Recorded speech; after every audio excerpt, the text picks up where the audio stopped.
here. Welcome back to Startup Q&A. For this question, we got asked for co-founder or first few employees, how much equity should I give out?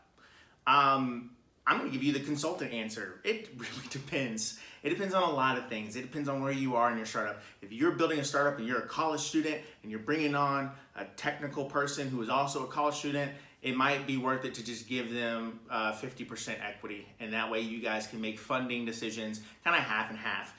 If you've been working on it, like I've been working on KnowCap for over a year now, if I were to bring in a co-founder, they would not be getting 50% of my company. They haven't done as much writing, as much research, as much partnership building. They haven't organized events. They haven't done as much sales. They haven't gotten as much rejection. So like there wouldn't be any reason for me to give them 50% of the company. Even if they came in with more money than I had to build this thing out, I wouldn't give them 50% of the company. They would have to invest like a considerable amount for me to give them half. So that in that case, it's not really a good mix-up. But if someone did come in and they were a powerful fit, 15, 25%, I think that's equitable depending on what they bring to the table. For the first employee, I would say it really depends on how much their impact will be on your company. That's huge. People, they tend to just hand out,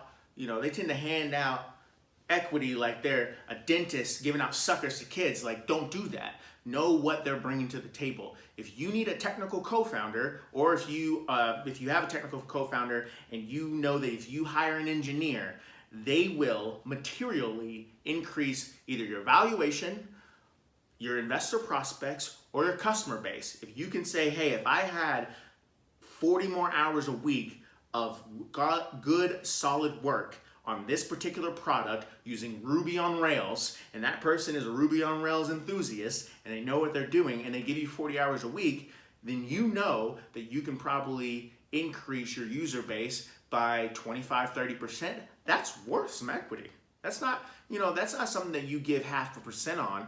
If they weren't there, your company could fail, or it wouldn't grow as quickly, or you would get 0 investors instead of like 50 investors chomping at the bit to get into your startup. So I would really evaluate every single person you give equity to on the baseline of how much will they improve your company's prospects, both short-term and long-term. And you can even build out a matrix. I've done that before with KnowCap when I look at how I'm going to give equity to people, because we're probably going to pay at or below average market rate just because of the way that we're building it out. But people who come on, they will get equity participation because we exchange human capital for equity in startups, and they'll also get revenue participation.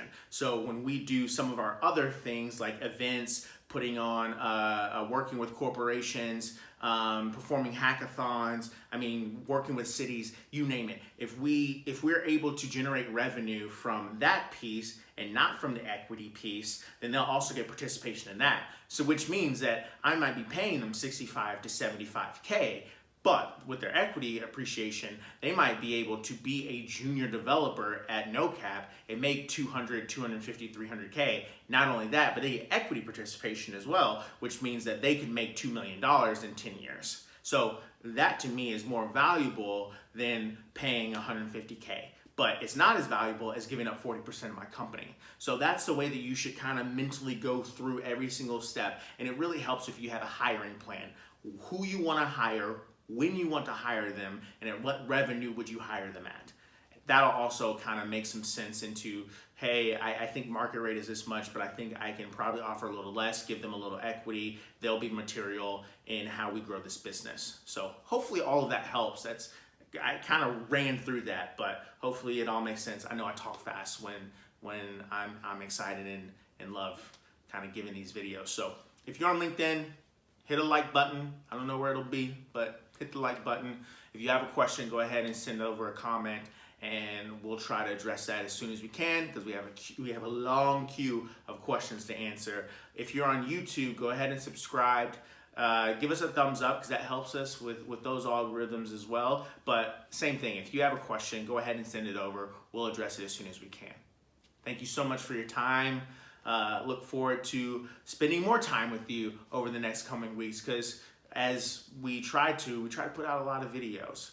We get asked a lot of questions, so maybe we can help solve some of the riddles that you all are dealing with as you're building out your companies.